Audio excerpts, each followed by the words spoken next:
Muito bem, vamos abrir a nossa Bíblia em 1 Timóteo, capítulo 3. Eu peço aos irmãos que orem, eu estou com a afta aqui bem no lábio. Está meio complicado de falar, mas eu creio que quando esquentar aqui os lábios, ela vai melhorar um pouco mais a dor. 1 Timóteo, capítulo 3, versículos 14 a 16, que diz assim a palavra do Senhor: Escrevo-te estas coisas, esperando ir ver-te em breve, para que, se eu tardar, fiques cientes de como se deve proceder na casa de Deus, que é a igreja do Deus vivo, coluna e baluarte da verdade. Evidentemente, grande é o mistério da piedade. Aquele que foi manifesto na carne, foi justificado em espírito, contemplado por anjos, pregado entre os gentios, crido no mundo e recebido na glória. Muito bem, Paulo escreve essa carta a Timóteo, e nessa carta, tem algo que nós realmente precisamos saber, nos apropriar e entendermos bem. O tema da igreja esse ano é examinando as Escrituras. E nós queremos então, durante todo este ano, extrairmos as verdades, extrairmos aquilo que Deus quer para a sua igreja. Então teremos muitas verdades aqui nessa palavra, muitas instruções, e queremos que você, ao vir para o culto, você pense o que o Senhor tem para falar comigo nesta noite. Então você venha com o coração preparado, ou você ora ao Senhor dizendo: Senhor, que o Senhor me conduza a aquilo que o Senhor quer através da tua palavra. Eu só vou deixar alguns irmãos menos despreocupados, que o irmão Pérez, que ele canta, e depois que ele canta, ele tem problema de engasgo. Então não é coronavírus, então não fique temendo, porque eu vejo que às vezes aí começa um pavor assim, por causa do coronavírus, mas essa não é a primeira vez que acontece isso, né?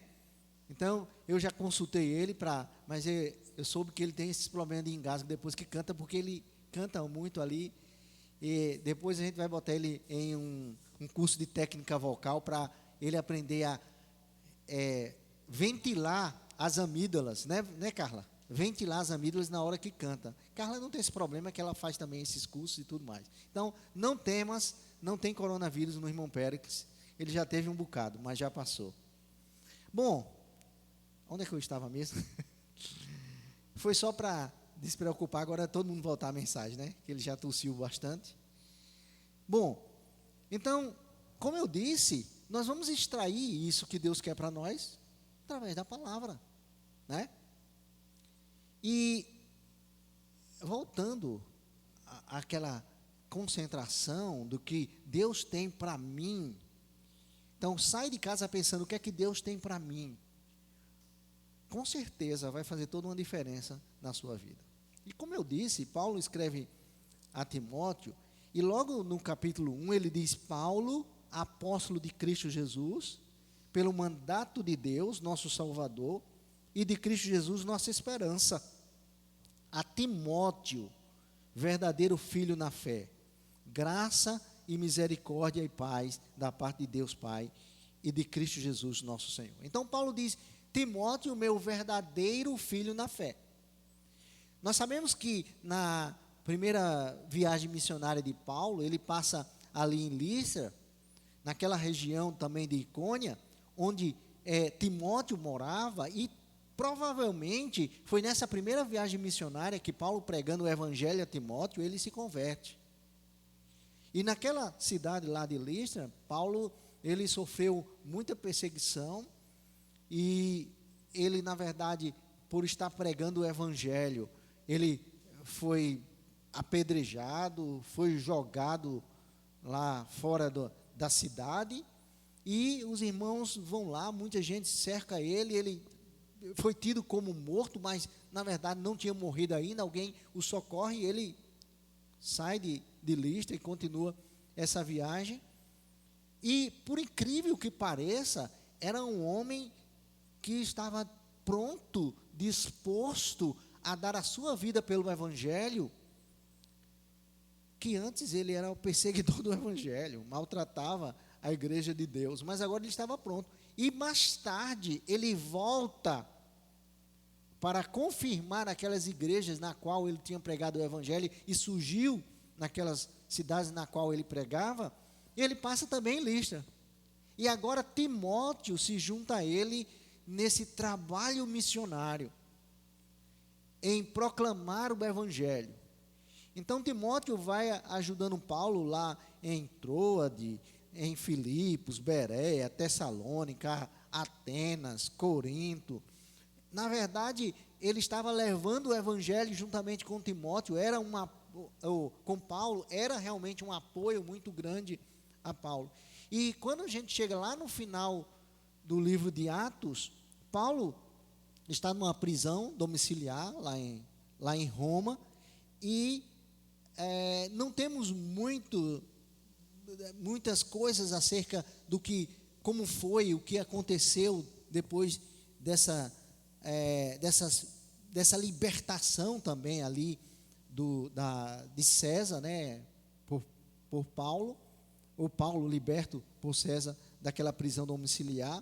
Mas a verdade é que Paulo, ele sai de Roma e ele vai para Éfeso, e juntamente com ele leva Timóteo, e deixa Timóteo lá em Éfeso, né, para que Timóteo pudesse apoiar aquele trabalho, para que Timóteo pudesse realmente confirmar tudo aquilo que Paulo também já havia dito para aquela igreja.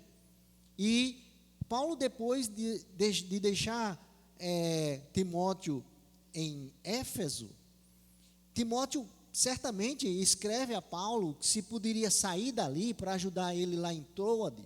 E Paulo escreve essa carta agora a Timóteo, mostrando que se fazia necessário que ele continuasse ali ainda, fortalecendo aquela igreja, confirmando tudo que ele havia ensinado. E Paulo queria ir ali dar um apoio a Timóteo, queria fortalecer mais e mais a Timóteo. Mas enquanto isso, ele escreve essa carta, encorajando a Timóteo, mas mostrando como a igreja de Deus deveria proceder na sua ausência.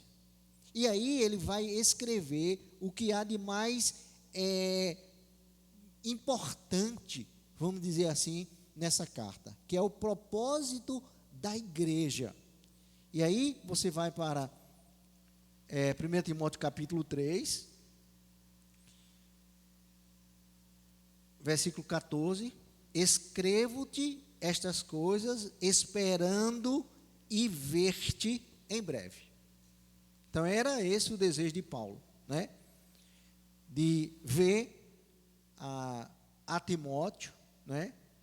Mas uma coisa interessante é que as epístolas, que são conhecidas também como epístolas pastorais, que é 1 Timóteo, 2 Timóteo, Tito, elas descrevem realmente como os pastores devem proceder, mas mais do que isso, elas contêm muitas verdades fundamentais para a vida da igreja.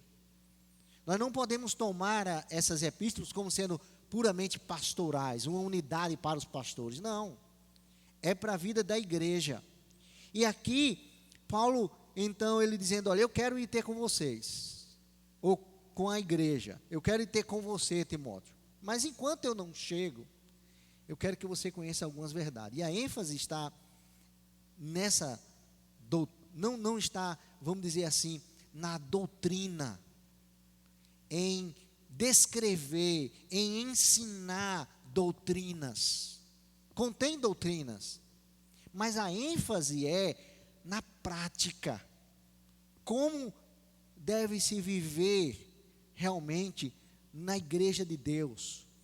Qual é o propósito da igreja de Deus? Então não há uma explicação elaborada sobre doutrina.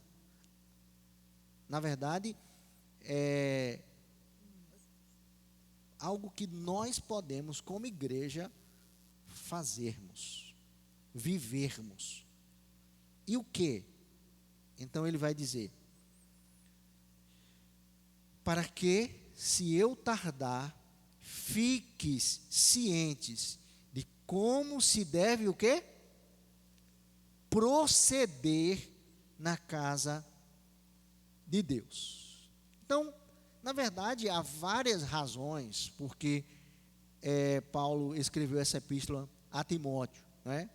Para encorajar a Timóteo a permanecer ali em Éfeso, a lidar com questões muitas vezes significativas, com questões difíceis que ele estava realmente passando, mas para fornecer instruções e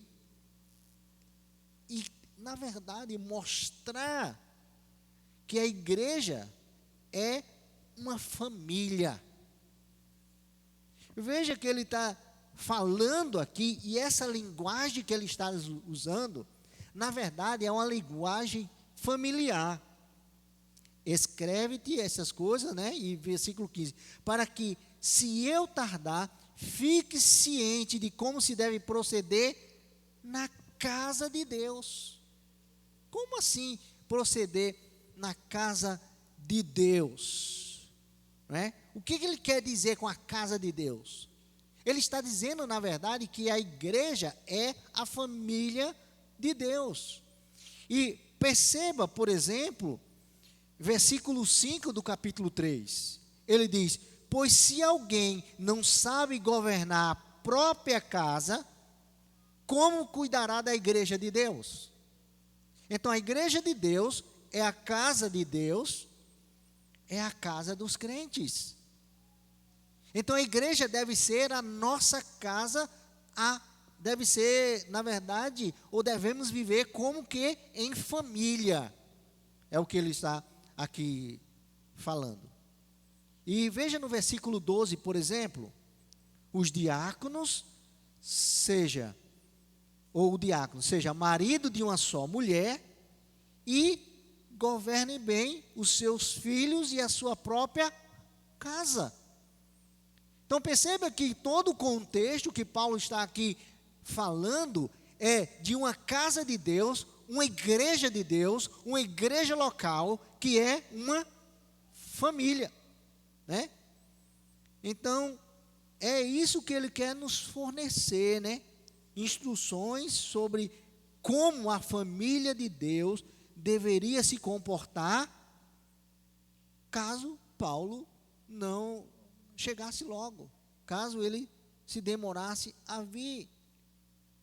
Mas também era para que ele soubesse como combater alguns oponentes, né, que muitas vezes estavam indo de encontro à palavra de Deus, não estavam aprendendo ou não estavam pregando aquilo que a palavra de Deus ensinava, o evangelho de Paulo. Então ele lembra a Timóteo que deveria realmente comportar-se de tal maneira que ele ensinasse essa família de Deus, essa casa de Deus, a igreja de Deus, a combater certas heresias que os falsos profetas estavam pregando.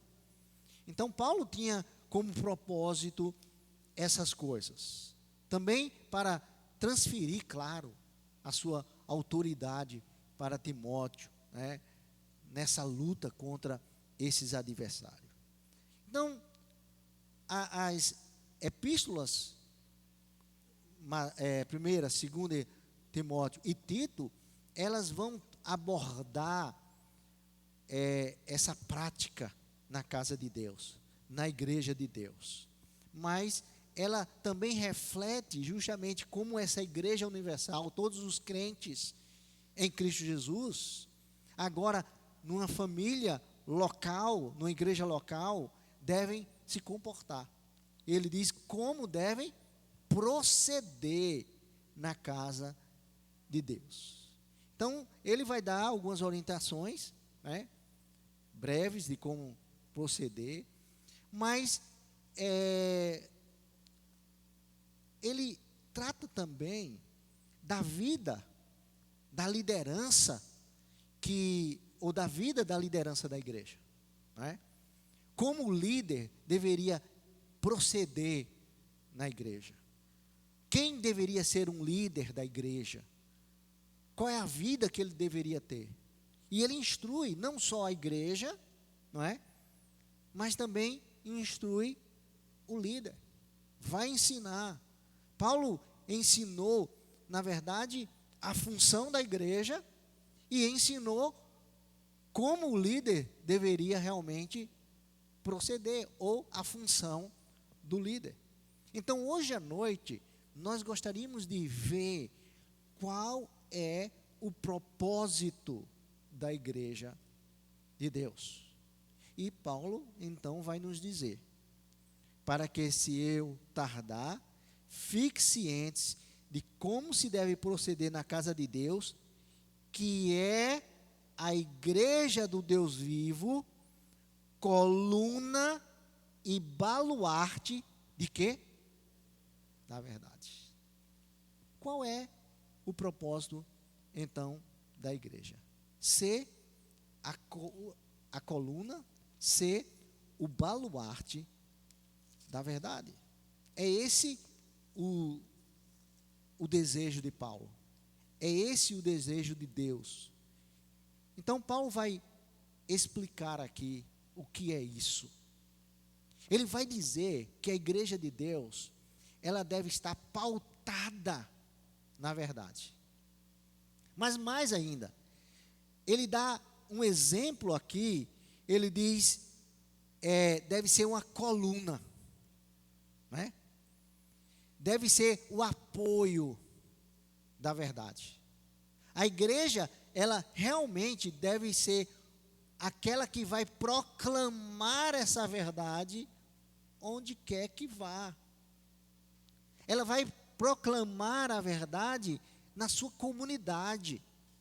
Ela vai proclamar a verdade também, sendo um apoio para os missionários, quando eles vão ao campo. Então, Paulo vai dizer a Timóteo que nós, como igreja, né, não podemos de maneira nenhuma permitir que entre em verdades, que seja deturpado o propósito da igreja, que algo que não procede da palavra tome lugar na igreja de Deus. Então ele vai dizer, essa igreja, ela é a coluna da verdade. E 2 Timóteo capítulo 1, versículo 16, 2 Timóteo 1,16, ele diz assim: conceda o Senhor misericórdia à casa de Onesíforo, porque muitas vezes me deu ânimo e nunca se envergonhou das minhas algemas. Uma coisa interessante que estava acontecendo aqui nessa região, em Éfeso, é que na verdade existiam várias igrejas domésticas. Ou seja, várias igrejas se reuniam nas casas. A igreja aqui são as pessoas. Eu e você, nós formamos a igreja, não é o templo. A igreja. E Paulo aqui está se dirigindo justamente a uma igreja que estava na casa desse irmão. Agora, vai lá também para Tito capítulo 1, um pouco mais. Tito capítulo 1, versículo 11. 1 Timóteo, 2 Timóteo, Tito 1, 11.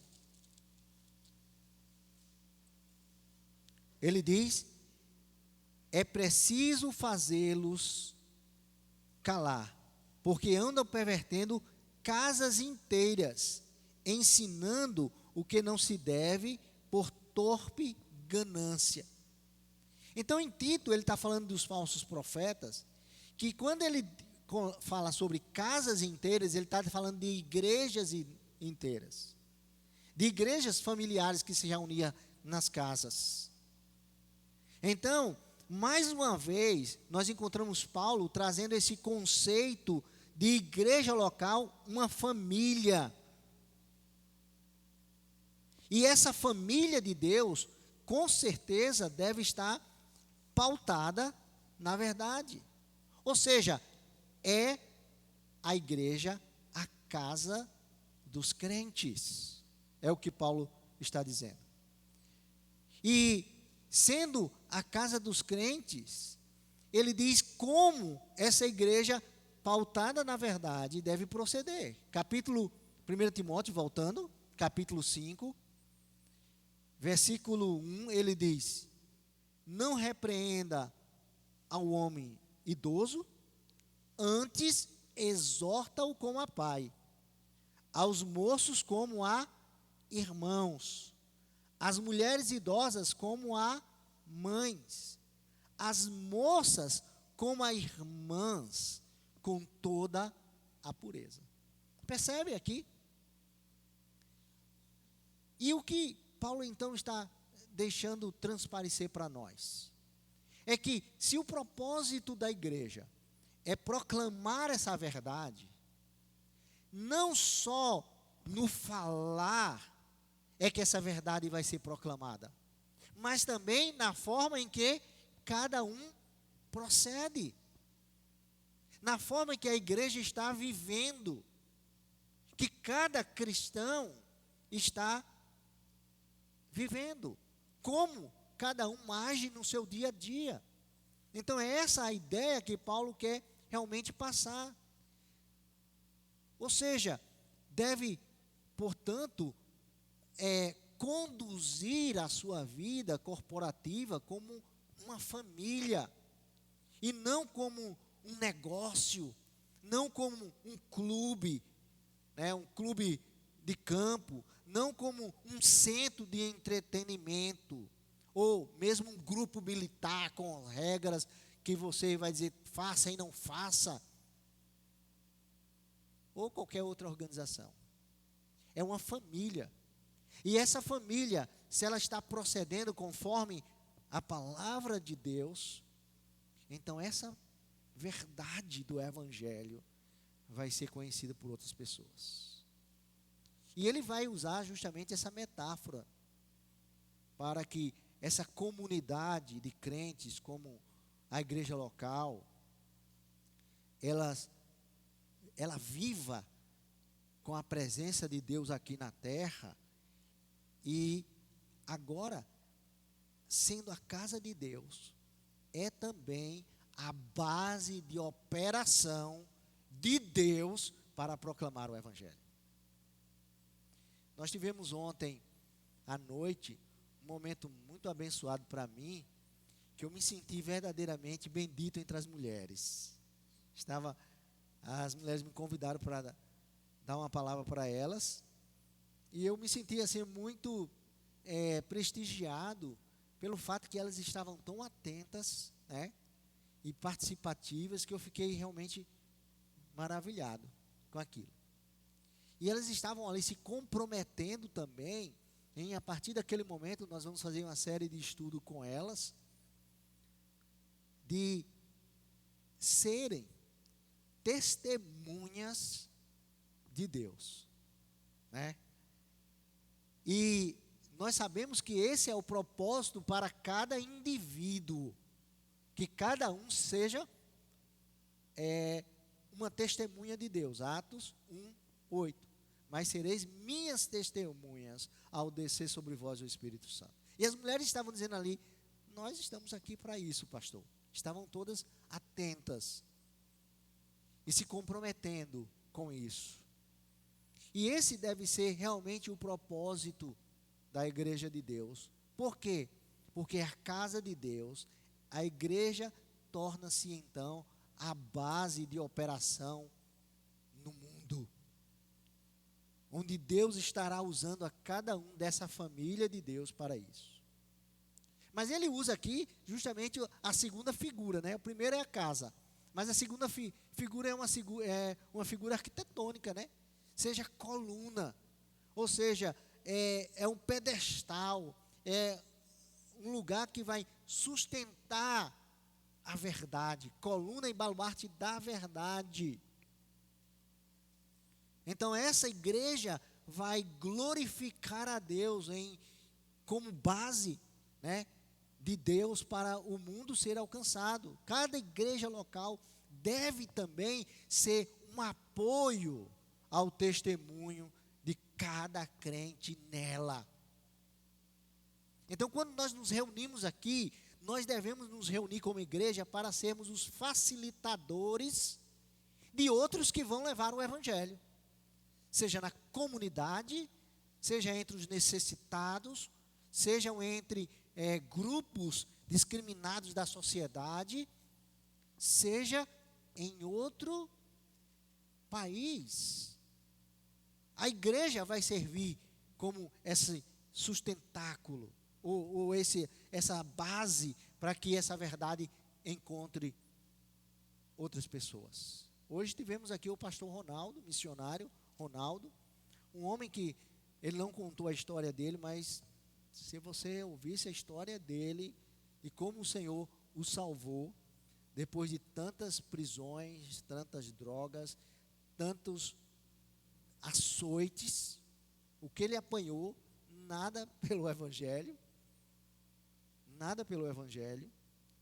mas Deus teve misericórdia dele. Quando ele estava prestes a completar, isso foi até os 17 anos e vários meses, quando ele estava prestes a completar 18 anos, estava preso, e daquele momento em diante, ele ia descer para a penitenciária, porque já tinha passado em várias casas, já tinha ficado em solitária várias vezes. Quando ele ia completar 18 anos, de alguma forma, ele foi liberto da prisão.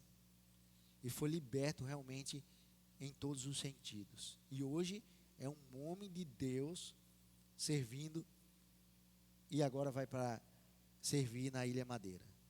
Mas é essa figura aqui, né? Pilar, suporte, pilar de sustentação do testemunho de cada crente nela. Cada crente deve manter então esse testemunho diante do mundo, em que um mundo cheio de inverdades, né? Cheios de maldade, cheio de tantas coisas que não agrada a Deus. Então, como é que isso vai acontecer, né? Como podemos ser esse baluarte da verdade? Primeiro, Deus vai usar os pastores. Os pastores, na verdade, eles são os que vão ensinar a verdade na igreja de Deus. Os pastores são os que vão ser chamados por Deus para que possam então preparar, equipar. Efésios capítulo 4, a partir do versículo 11, diz: ele chamou uns para apóstolos, outros para evangelistas, outros para mestres, pastores, com vista a aperfeiçoamento, com vista à edificação da igreja de Deus. E aí, a igreja edificada, preparada com a verdade, vai sair proclamando essa verdade em todo o canto. Então, o que o crente proclama? A verdade, né? Toda a verdade que Deus revelou na sua palavra. Santifica-os na verdade. A tua palavra é a verdade. E aí é um desafio para nós como igreja. É por isso que nós começamos o ano desafiando a igreja a ler a palavra, a se manter em dia com a leitura diária da palavra. E sábado, se eu não me engano, foi sábado passado, aniversário de Vitor. Eu fiquei muito empolgado, porque uma irmã, quando me viu, sabe, faltou correr e me abraçar, e pastor, venha cá, e eu fui, e ela disse, pastor, eu estou amando a leitura da palavra. E naquela ocasião ela disse, nós estamos lendo, qual é a leitura, está onde? Eu disse, em Levítico. Ela disse, eu já estou em Número. E teve um dia que eu comecei a ler e não queria mais parar. E eu já fico ansiosa para ler novamente a palavra no dia seguinte. E ela está lendo. E ela disse, aquilo que o senhor falou é verdade. Leia, sem interesse mesmo, mas leia. Né? E o interesse vai vir. E ela disse, eu comecei a ler assim, sem vontade, sem interesse. Mas eu estou amando. Esse é o trabalho do Espírito, por meio da palavra, agindo na vida dela. E esse é o desafio para toda a igreja. Nós vamos fazer aqui um sábado de recuperação. Quem está atrasado, né, na sua leitura diária, nós queremos ler toda a Bíblia esse ano. E ela disse, pastor, eu vou ler a Bíblia 2 vezes esse ano. Tão empolgada que ela estava. Eu estou orando para que Deus possa sustentá-la. Mas deixa eu dizer uma coisa para vocês. A dificuldade é só os 5 primeiros livros. Depois que você lê os 5 primeiros livros, as outras é só bênção.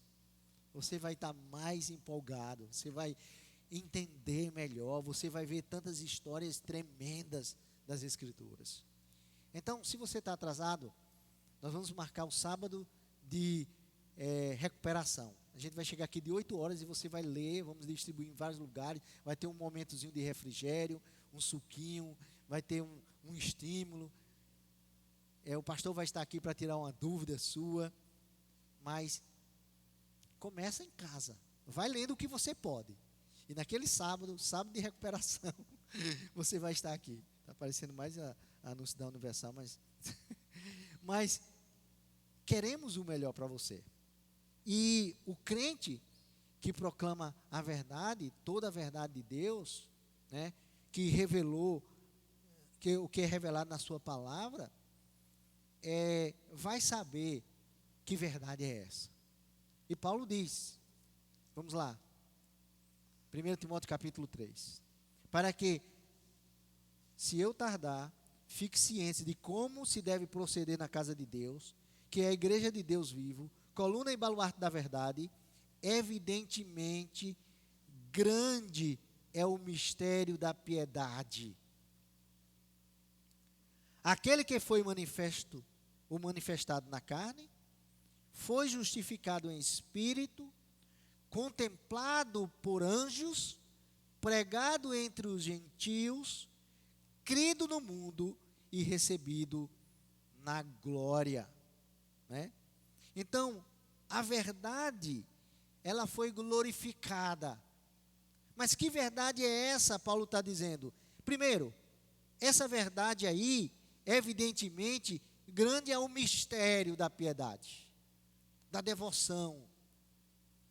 E por que um mistério aqui?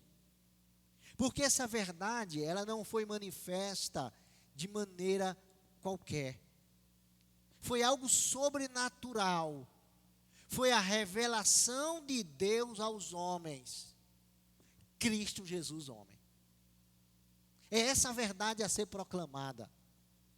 Jesus Cristo aos nossos familiares, aos nossos amigos, em qualquer lugar que formos, proclamarmos a Jesus Cristo. É isso que o Paulo está dizendo. Ele estava ciente de que era essa a verdade que deveria ser pregada. Um mistério, porque ninguém ainda conhecia essa verdade de maneira tão sobrenatural, como Jesus veio ao mundo, e agora nós conhecemos, nós nos encontramos com esse Jesus. E aqui ele vai dizer todas as etapas dessa revelação. Primeiro, ele diz, foi manifestado na carne. Jesus encarnou, João capítulo 1. No princípio era o verbo estava com Deus, e o verbo era Deus, e o verbo se fez carne. Jesus veio aqui e habitou entre nós. E vimos a sua glória, glória como do unigênito do Pai. Mas ele diz mais, foi justificado em espírito. No poder de Deus foi que Jesus ressuscitou. Ele veio em carne, foi crucificado, mas ele ressuscitou como havia dito. E nós não precisamos fazer um curso teológico para falar dessa verdade para as pessoas. E que Jesus veio um dia aqui, e que Jesus morreu, mas ressuscitou como havia dito. E diz mais, ele foi contemplado por anjos. Nós sabemos que quando Jesus ressuscitou, os anjos proclamaram essa verdade. Eles deram a notícia em primeira mão. Quando as mulheres chegaram lá no túmulo, a quem vocês procuram? Jesus ressuscitou, como havia dito. E os anjos fizeram isso. E, na verdade, é um hino que Paulo está descrevendo aqui. Eu não conheço, não sei de onde ele tirou esse hino. Não estudei para saber se havia algo relacionado. Mas a verdade é que ele conta a história, Jesus encarnado, Jesus ressuscitou, os anjos proclamando a sua ressurreição, mas veja que ele diz, pregado entre os gentios. Jesus veio para ser pregado entre nós, gentios. Não só entre os judeus. Ele veio para o que era seus, os judeus. Os seus não receberam, mas a todos quanto receberam nós, ele nos deu o poder de quê? Serem feitos filhos de Deus. E como filhos de Deus, nós habitamos onde? Na casa de Deus. E vivemos numa família de Deus, a igreja de Deus. E agora temos esse privilégio de sermos os proclamadores dessa verdade às pessoas. Não só com palavras, mas também da forma como nós procedemos. A forma como nós nos relacionamos uns com os outros. A forma como nós vivemos, como damos testemunho com a nossa vida. Então, era isso que Deus estava aqui realmente, ou Paulo estava revelando. A encarnação, ressurreição, aparição pós-ressurreição aqui e a mensagem sendo levada às pessoas, aos gentios, a mim, a você. Os discípulos levando essa mensagem. Os apóstolos levando essa mensagem. A igreja se reunindo em Jerusalém, ali vindo sobre eles o poder do Espírito Santo, e a partir daquele momento eles saíram proclamando, mas não bastava apenas proclamar a palavra em Jerusalém. Era necessário também que essa mensagem chegasse até os confins da terra. E aí foi necessário Deus enviar uma perseguição, e eles entenderam que onde quer que eles fossem, eles deveriam pregar a palavra. E ali em Atos diz, e onde quer que eles iam, eles pregavam a palavra e a palavra ia se espalhando. E chegou até nós hoje. A quarta linha dessa estrofe, pregada entre os gentios. Quinta linha, crido né? Ou seja, aqueles que ouviram essa verdade de Jesus Cristo, ouviram acerca deles, creram. Eu criei, por isso estou aqui hoje à noite. Eu tinha apenas 19 anos quando eu criei no Evangelho. Outros ainda eram crianças. Outros já haviam passado muitos anos de sua vida. Mas a verdade é que todos os que creram receberam de Deus a vida eterna. E também foram engajados, ou deveriam estar engajados, no plano de Deus para serem testemunhas, para serem os proclamadores do Evangelho da verdade. Ou seja, da verdade acerca de Jesus Cristo. E a igreja deve ser, então, esse apoio para aqueles que fazem parte dessa família, proclamem o Evangelho onde quer que estejam. E quinto, diz, recebido na glória, ou seja, a ascensão. Então, Cristo realmente foi aos céus, está à direita do Pai. Então, Cristo completou toda uma obra que o Pai encarregou ele de completar. Encarnou, morreu, derramou o seu sangue para purificar dos pecados todos aqueles que creem nele, ressuscitou. Os seus seguidores, os apóstolos, os discípulos e aqueles que creem, agora são os proclamadores dessa verdade, que é Jesus. Nós, como igreja, devemos então levar essa mensagem às pessoas, e todos os que ouvirem vão realmente serem regenerados, e, claro, vamos também ressuscitar, assim como ele ressuscitou, né? Mas eu chamo sua atenção também nesse hino aqui que Paulo está nos passando, que nessas estrofes, ou nessa, na verdade, me parece que tem 2 estrofes, né, compostas de 3 versos cada, mas vamos tomar esse hino como um todo, mas veja que há 3 referências aqui ao reino terrestre. Primeira referência é 1 Timóteo capítulo 3, versículo 1. Diz, aquele que foi manifesto na carne. E eu quero que você entenda isso, para que nós possamos então concluir de maneira a aplicarmos realmente na nossa vida. Ele diz, aquele que foi manifesto na carne. Então, o reino aqui terrestre, algo que está acontecendo na terra. Cristo encarnando, vindo aqui à terra. Versículo 4. Versículo 4 não. Quarta linha. Pregado entre os gentios.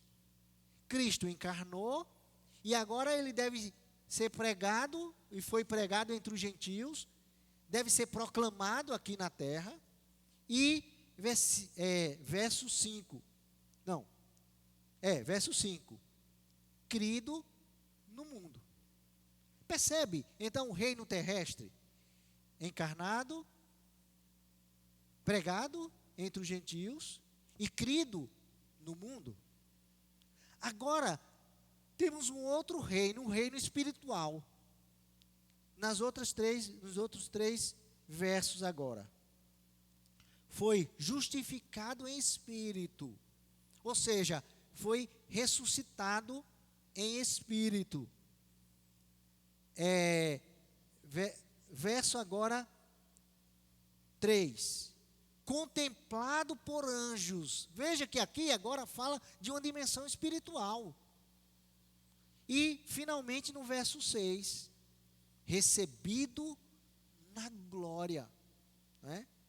Ou seja, o movimento aqui de pensamento é como se fosse uma coisa que vai alternando da terra para o céu.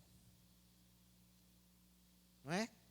É algo que mostra, na verdade, tanto algo terreno como celestial, como algo aqui deste mundo, mas também como algo espiritual.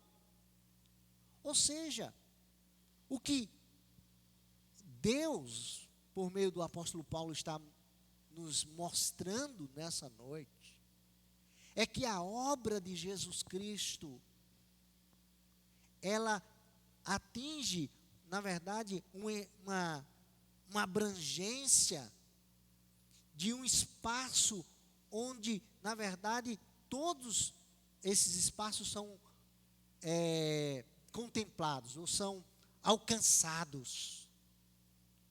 Há, na verdade, uma conexão na obra de Cristo entre aquilo que era terreno e agora aquilo que é espiritual. Nós que outrora éramos alheios à vida de Deus, éramos homens e mulheres perdidos, distantes do Senhor, eram homens terrenos, vivíamos para o nosso bel prazer, para satisfazer as nossas próprias vontades, andávamos sim, fazendo a vontade da carne, dos nossos pensamentos. Por natureza, éramos filhos da ira, estávamos distantes de Deus. Então, essa obra de Jesus Cristo agora faz com que essa esfera terrena e celestial agora torne-se uma existência de reconciliação entre os seres humanos e Deus. Ele é o Senhor de tudo e de todos. E eu que era perdido, andava distante de Deus, agora posso me encontrar com meu Senhor. Especificamente, Ele preencheu, na verdade, a lacuna entre coisas que sempre foram polos opostos. Estes são carnes, ou seja, físico, e agora espiritual, espirituoso, né? Espírito, opostos, seres carnais e agora seres espirituais. Os anjos, que estavam mais próximos de Deus, mas também os gentios, homens incrédulos, longe de Deus, mais distantes de Deus, o mundo e o céu, a futura existência de todos aqueles que creem em Deus. Então, a obra de Cristo, ela é realizada e torna todos aqueles que creem em Deus parte da família de Deus, que é a igreja de Deus, que é a coluna da verdade e que vai apoiar todo o indivíduo crente nessa proclamação dessa verdade às pessoas. Então, nessa noite, eu gostaria de convocar você a fazer parte da família de Deus de verdade. Não ser um frequentador de templo. Que você se aproprie desse relacionamento com Deus. Que você diga: Senhor, eu entendo que aqui é a casa de Deus. E eu quero realmente ser alguém que vou proclamar a verdade do teu filho Jesus para as pessoas. Eu quero que a minha igreja seja realmente o meu sustento, o meu apoio, para que eu possa sair a proclamar essa verdade. Eu quero ser um missionário na minha localidade, na minha cidade, no meu trabalho, na universidade, na minha família. Eu quero ser um instrumento em tuas mãos. Que nessa noite você curve a sua cabeça e você diga: Senhor, eu quero ser realmente membro dessa família. E se você ainda não entregou a sua vida a Jesus como seu Salvador, se você ainda não se reconciliou com Deus como deveria e quer fazer isso, você pode então também nessa noite dizer: Senhor, eu estou aqui para ter esse encontro mais íntimo contigo. Eu quero realmente ser útil em tuas mãos. Obrigado pela tua palavra. Tua palavra que apresenta a obra de Cristo realizada. E essa obra me concebeu o privilégio de ser parte da igreja de Deus, que é a tua casa. Ó Pai querido, obrigado por tudo que o Senhor tem nos ensinado na tua palavra. Quero te pedir, Senhor, que abençoe grandemente o teu povo aqui presente, que o Senhor motive com o teu Espírito Santo a cada um a ter um compromisso diário com a tua palavra e que proclamamos e que possamos proclamar essa verdade que é o teu Filho às pessoas que nos cercam. Obrigado por esses momentos aqui, por lembrarmos nessa noite da tua morte e da tua ressurreição através da ceia. E abençoa cada família, abençoa cada filho, cada pai, que cada um seja, ó Pai, uma bênção na tua igreja. Que o Senhor também use a mim como instrumento e cada líder dos ministérios para conduzir o teu povo nas tuas verdades.